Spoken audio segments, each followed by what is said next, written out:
This week marks a milestone in the devastating pandemic as the first week since the long shutdown began that many restaurants in Pennsylvania offered dine-in service.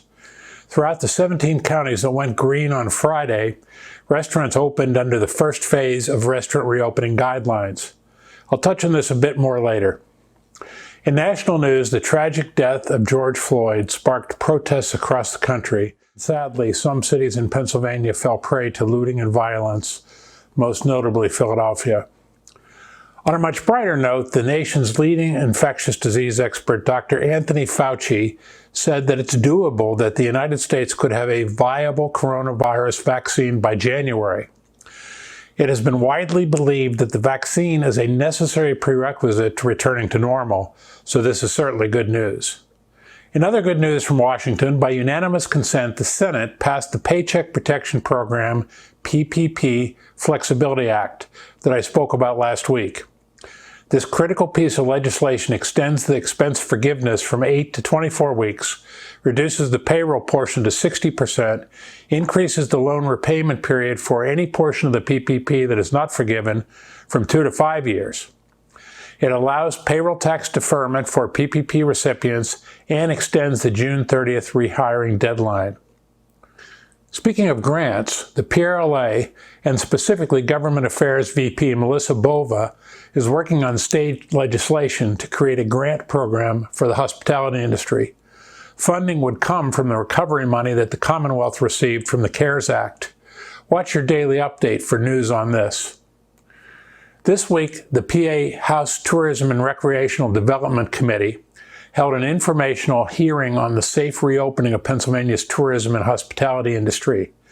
PRLA members representing Knoebels, Dorney Park, Hershey Park, Kennywood, and Dutch Wonderland testified.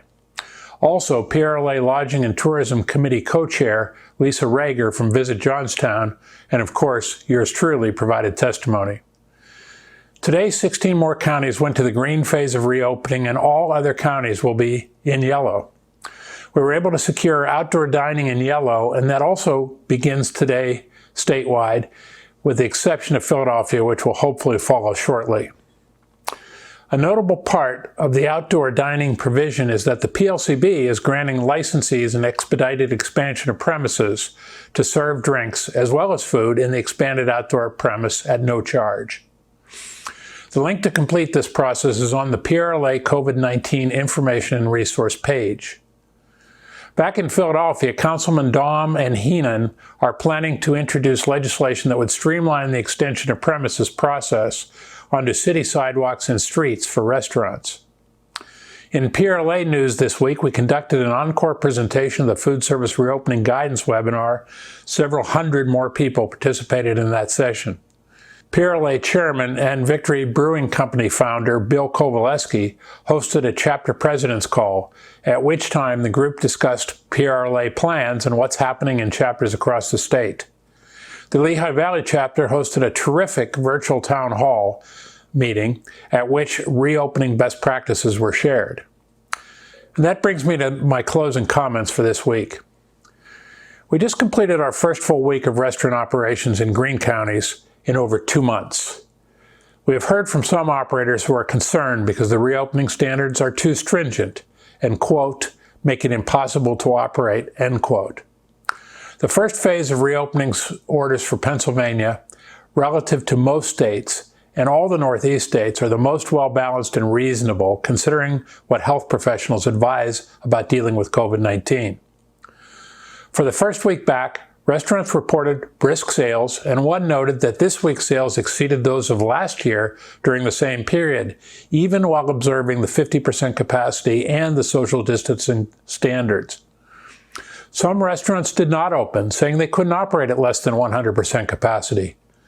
I know everyone would like to get back to normal, and while I'm not a health professional, from what I read and hear, we won't be back to normal for some time. And instead, we need to adapt to a new normal. At the Lehigh Valley Chapter Town Hall meeting, it was clear that those operators who found new and creative ways to do business continued to embrace takeout business and focused on what they can do instead of what they can't do prove that it is possible to be successful even with the green stage restrictions.